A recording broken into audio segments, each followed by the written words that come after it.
버틀런드 러셀이 쓴 행복의 정복은 자신의 경험을 토대로 한 에세이 모음집입니다. 제목이 정말 러셀다운 면이 있습니다. 허세가 조금 낀 자신감이 묻어납니다. 저라면 이렇게 제목을 안 지었을 텐데요. 러셀은 저자 서문에 이렇게 쓰고 있습니다. 내가 이 책을 쓴 것은 이 이야기들이 사람들의 상식이 되었으면 좋겠다고 생각했기 때문이다. 내가 독자들에게 내놓은 비결은 직접 경험을 통해 확인한 것들이며 이 비결대로 행동할 때마다 나는 더욱 행복해졌다. 지난 세기 최고의 지성인 중에 한 사람인 러셀이 자신의 성공 경험을 바탕으로 쓴 행복의 정복은 행복해지고 싶은 사람이라면 누구든지 읽을 만한 가치가 있는 책입니다. 특별히 러셀은 수많은 젊은이들을 염두에 두고 이 책을 쓴 것 같습니다. 이 책은 전체 17개의 글로 이루어져 있습니다. 그리고 17개의 글은 크게 두 부분으로 구분되어 있습니다. 1부는 행복이 당신 곁을 떠난 이유이고 2부는 행복으로 가는 길입니다. 각각의 글은 서로 유기적으로 얽혀 있진 않습니다. 그러니까 심심할 때마다 하나씩 읽어도 좋고 제목을 보고 관심 있는 것부터 읽어도 좋습니다. 다시 말하지만 이 책은 행복론이 아닙니다. 러셀이 행복에 대한 자신의 철학을 논리적으로 구성한 책이 아니라 행복을 주제로 쓴 여러 개의 글을 한 책에 묶어낸 것입니다.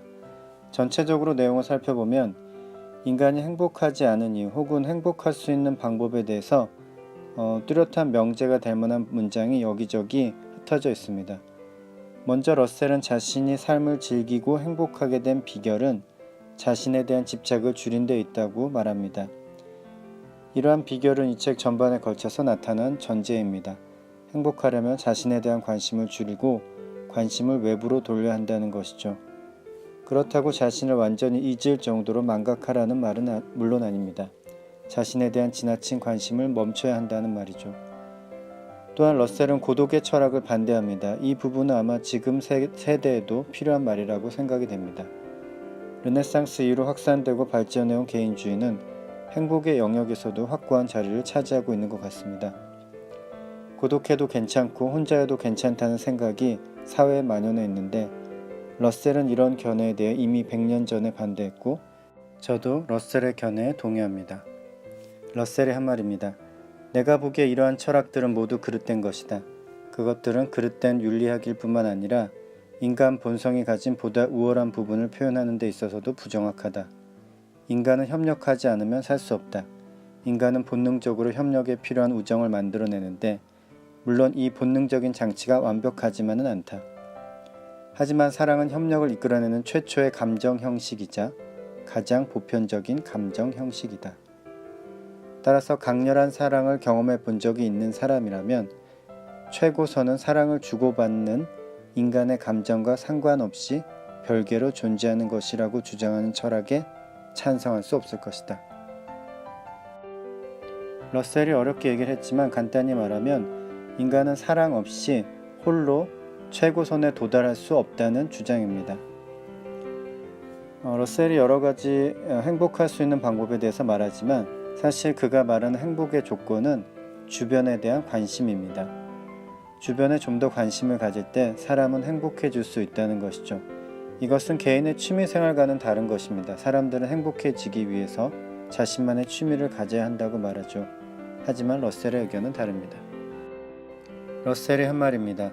그러나 대부분의 경우 일시적인 열광이나 취미는 근본적인 행복의 원천이 아니라 현실 도피의 수단에 불과하다.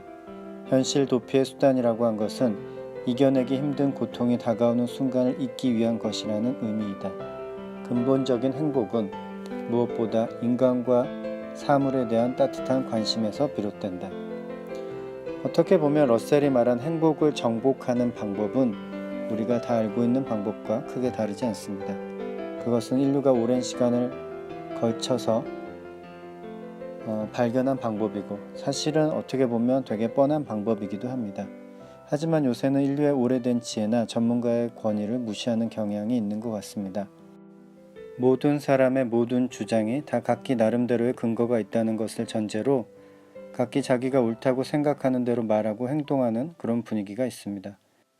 물론 어느 누구의 의견도 무시되어서는 안 되지만 어떤 말들은 머릿속에 넣고 두고두고 생각하고 실천해야 할 가치가 있습니다. 러셀의 행복의 정복에 나온 행복할 수 있는 방법도 그런 종류의 지혜라고 생각합니다. 러셀의 말대로 상식이 될 수 있다면 좋겠습니다. 마지막으로 러셀의 결론입니다. 행복한 사람은 자신이 우주를 구성하고 있는 한 성원임을 자각하고 우주가 베푸는 아름다운 광경과 기쁨을 누린다. 행복한 사람은 자신의 뒤를 이어 태어나는 사람들과 동떨어진 존재가 아니라고 생각하기 때문에 죽음을 생각할 때도 괴로워하지 않는다. 마음속 깊은 곳의 본능을 쫓아서 강물처럼 흘러가는 삶에 충분히 몸을 맡길 때 우리는 가장 큰 행복을 발견할 수 있다. 버트런드 러셀의 행복의 정복이었습니다.